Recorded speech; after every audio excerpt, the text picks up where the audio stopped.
নমস্কার বন্ধুরা, নতুন রেসিপিতে আপনাদের স্বাগত। আজকে আমি আবার একটা অন্যরকম রেসিপি নিয়ে এসেছি। আজকে আমি করে দেখাবো আম তেল। আম তেল কীভাবে করবো প্রথম থেকে শেষ পর্যন্ত ভিডিওটা দেখবেন, স্কিপ করবেন না। আর ভিডিও ভালো লাগলে লাইক, শেয়ার, সাবস্ক্রাইব করতে একদম ভুলবেন না। আম তেলের জন্য এখানে আমি 5টা আম নিয়েছি। আম তেলের জন্য খুব বেশি আমের প্রয়োজন নেই। প্রথমে আমি জলে ভিজিয়ে রেখেছি কষগুলো ধোয়ার জন্য। এবার আমি ভালো করে ধুয়ে নেব, ধুয়ে একটু কুচে নেব, কুচে তারপরে কাটবো। আর আম তেলের শেপটা আপনারা যে যেরকম ইচ্ছা করবেন, আমি একটু লম্বাভাবেই কাটবো।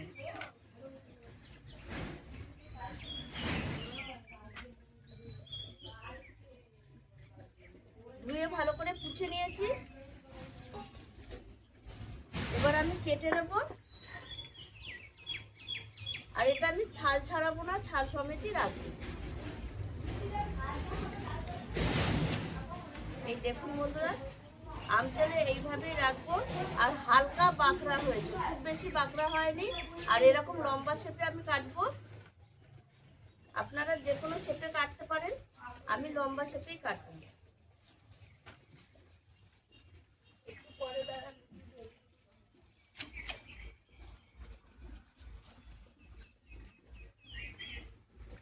এইভাবে আমি সব আম কটা আগে কেটে নেব।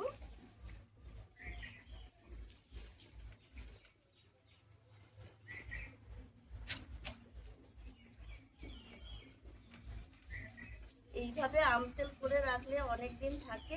আর আম তেলে একটা সুন্দর গন্ধও আসে।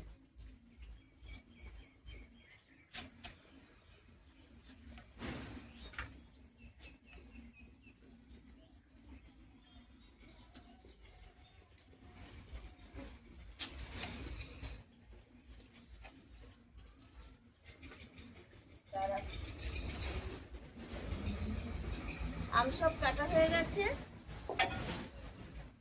এবার আমি একটু নুন দেবো না, হলুদ মাখিয়ে দেবো। হলুদ মাখিয়ে আমি রোদে দেবো। রোদে দিয়ে 3-4 ঘন্টা রোদে রেখে দেবো। তারপর আম তেলটা করবো। আর কি কি উপকরণ নিয়েছি তখন দেখাবো। এইভাবে আমি ভালো করে হলুদ মাখিয়ে এই চালনিতে আমি রোদে দিয়ে দেবো। 3-4 ঘন্টা রোদে দেওয়ার পর তারপরে আমি আম তেলটা করব।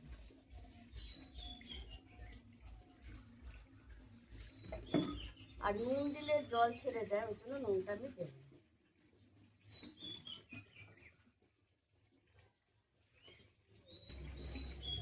এই দেখুন বন্ধুরা, সব আমের আমার হলুদ মাখানো হয়ে গেছে। এবার আমি রোদে দিয়ে আসবো।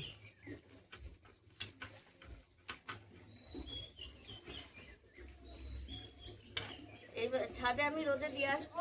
এই জারের সাহায্যে 3-4 ঘন্টা আমি রোদে দেবো। তারপরে এসে দেখাবো কি আম তেল করবো আর কি উপকরণ নিয়েছি সেগুলোও দেখাবো। আম তেল করার জন্য আমি আমটাই যে 3 ঘন্টা রোদে রেখেছিলাম দিয়ে নিয়ে এসেছি। আর নিয়ে নিয়েছি এখানে শুকনো লঙ্কা 5-6টা নিয়েছি। গোটা ভাজা মশলা করবে এটা, গোটা মৌরি, গোটা জিরে, গোটা ধনে, রাঁধুনি। আর এখানে নিয়ে নিয়েছি 5 ফোড়ন, নুন, হলুদ আর সর্ষের তেল। প্রথমে আমি এই ভাজা মশলাটা একটু করে নেব। ভাজা মশলাটা হালকা করে ভেজে নিয়েছি। এবার আমি শিলপাটায় দিয়ে দেবো সরাসরি। এটা গুঁড়িয়ে নেব। আর এটা খুব গুঁড়োবে না, একটু আধখাচা করে গুঁড়োবো। তেল আমের মেন যে উপকরণ সেটা হচ্ছে তেল। তেলটা বেশি করে দেবো।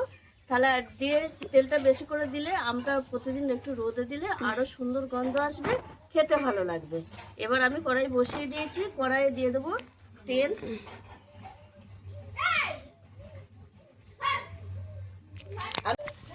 তেলটা একদম আমি ধোঁয়া ওঠা লাল করে গরম করে নিয়েছি। আর এইবার আমি দিয়ে দেবো এখানে তেজপাতা, 5 ফোড়ন। এর মধ্যে আমি দিয়ে দেবো লবণ, স্বাদ মতো দিয়ে দেবো হলুদ গুঁড়ো,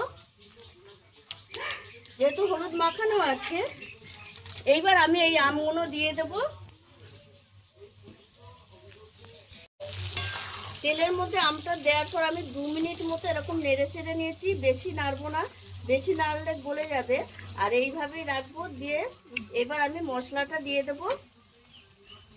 মশলাটা আমি আধ খচা করে বেটেছি, দেখে বুঝতে পারছেন। মশলার সঙ্গে আমটাকে একটু ভালো করে মিশিয়ে নেব, দিয়ে আমি নামিয়ে রাখবো। দিয়ে ঠান্ডা হলে আমি জারে পুরে, মানে একটা প্লাস্টিকের জার নিচ্ছে, আপনাদের কাছে কাঁচের জার থাকলে পুরে রাখবেন, স্টোর করে রাখবেন, কিন্তু আমার কাছে যেহেতু নেই আমি প্লাস্টিকের জার নিয়েছি। এটা ঠান্ডা হওয়ার পর আমি স্টোর করে রাখবো, আর প্রতিদিন রোদে একবার করে দেবো, তাহলে এটা খেতে খুব ভালো লাগবে। আর এটা মুড়ি বলুন, ভাত বলুন, সবের সঙ্গেই ভালো লাগবে।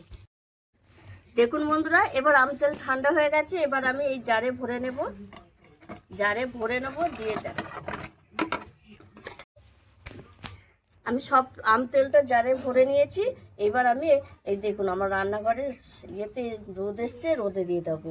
এইভাবে আমি 7 দিন অনবরত রোদ দেবো, তারপর আর রোদে দেওয়ার দরকার নেই, তারপর রোদে না দিলেও হবে। এই রোদে দেওয়ার কারণ হচ্ছে একটা সুন্দর গন্ধ আসবে, আম তেলটা অসাধারণ একটা গন্ধ লাগবে। আর এটা মুড়ি দিয়ে খেতে তো অসাধারণ লাগে। এবার ভাত, রুটি সবাই রুটি দিয়েও খেতে পারবে, কোনো অসুবিধা নেই। আর আমার এই ভিডিওটা যদি ভালো লেগে থাকে তাহলে লাইক করবেন, শেয়ার করবেন, সাবস্ক্রাইব করবেন। আবার দেখা হবে আগামী ভিডিও।